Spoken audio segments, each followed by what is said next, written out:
আসসালামু আলাইকুম সম্মানিত ভিউয়ার্স, কেমন আছেন? আমি মোহাম্মদ জাকারিয়া, পল্লী চিকিৎসক, মোটিভেশন স্পিকার। আপনাদের মাঝে আবার স্বাস্থ্য বিষয়ে আলোচনা নিয়ে আসলাম। তো আপনারা মনোযোগ সহকারে প্রথম থেকে শুরু করে শেষ পর্যন্ত অবশ্যই দেখবেন।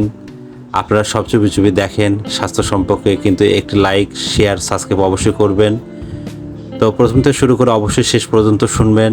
তো আজকের আলোচনার বিষয়, আপনার যাদের প্রেশার হাই হলে কি কি ক্ষতি হতে পারে। তো বন্ধুরা, তাহলে মনোযোগ দিয়ে শুনুন। প্রেশার হাই হলে আপনারা প্রথমত মাথা অনেক ধরে থাকবে, ঝিম হয়ে থাকবে। অনেক সময় দেখা যাবে যে চোখের মধ্যে অনেক রক্ত, বা চোখের মধ্যে অনেক সময় প্রেশার হাই হয়ে যাবে, ঘাড়ের রক টেনে আসবে, পা ফুলে যাবে, পায়ে অনেক সময় রস ধরে যাবে, বা তারপরে আপনার আরও মাথা ঝিম হয়ে থাকবে, ঘাড় টানা ধরে থাকবে, ঘাড় আপনার বাঁকা করতে পারবেন না। এই যে আমাদের দেখতেছেন, বা আমি সোজা কথা বলতে পারতেছি, এরকম ডাইনে বাঁয়ে ঘাড় কিন্তু আপনার আঁকা বাঁকা করতে পারবে না, মানে লেফট রাইট করতে পারবে না।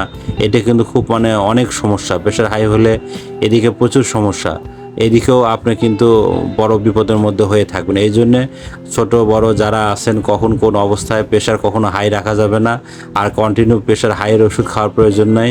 আপনারা স্বাস্থ্য কমপ্লেক্স বা যেখানে ডাক্তার বা প্রয়োজনীয় নিজে নিজে ডাক্তারি না করে তাদের পরামর্শ অনুযায়ী চললে আপনারা ভালো থাকবেন বা নিজেকে ভালো রাখার চেষ্টা করবেন। আমি বলতে চাই যে প্রেশার হাই হলে আপনার স্ট্রোকের সম্ভাবনা থাকে, যে কোনো সময় স্ট্রোক হতে পারেন।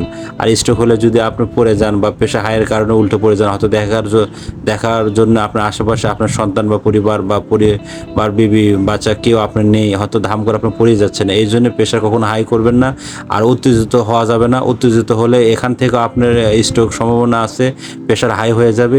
এই জন্য লক্ষ্য রাখবেন কীভাবে আপনার প্রেশারটা কন্ট্রোল করা যায় এবং কিভাবে আপনার সুস্থ থাকা যায়।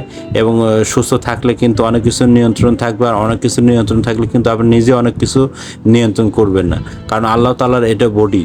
তো বন্ধুরা, আমি সবসময় বিভিন্ন স্বাস্থ্য বিষয়ে আপনাদের জন্য অক্লান্ত পরিশ্রম করে যাচ্ছি। এই 100 বছরের এই বিদেশ মেডিকেল প্রতিষ্ঠান আপনারা মনোযোগ সহকারে শুনবেন, দেখবেন এবং চেষ্টা করবেন আপনার বাবা এবং মা এবং বোন এবং যারা আত্মীয় স্বজন আছে প্রেশার যেন কখনো কোনোভাবে হাই না হয়। প্রেশার হাই হলে কিন্তু আরেক সমস্যা, এটা আরেক মুসিবত, আরেক বিপদ। আল্লাহ তাআলা যেন সবাইকে সুস্থ রাখে, ভালো রাখে। দোয়া করে আমাদের জন্য দোয়া করবেন। আমরা চাই ওষুধ ছাড়া কীভাবে আপনার প্রেশার হাই থেকে নিরাময় হওয়া যায় এবং স্ট্রোক যেন না হয়, কোনো অবস্থায় যেন স্ট্রোক না করে, সেই দিকে আপনারা লক্ষ্য রাখবেন। এবং আপনারা আরেকটা জিনিস লক্ষ্য রাখবেন, সেটা হচ্ছে যে আপনারা অনেকে যাদের হাই প্রেশার আছে, তারা অনেকে দেখা যায় বিভিন্ন ধরনের খাবারের কারণে কিন্তু প্রেশার আপনারা আরও বেশি করে ফেলেন। এই জিনিসটা আপনারা কখনো করবেন না, যে খাবারটা খেলে প্রেশার আপনারা হাই হবে। বা অনেকে দেখা গেছে যে আপনার গরু মাংস বা আপনার যাদের গরু মাংস বা অন্য অ্যাজমাতে, বন্ধুরা মেনে চলবেন। সবাইকে ধন্যবাদ।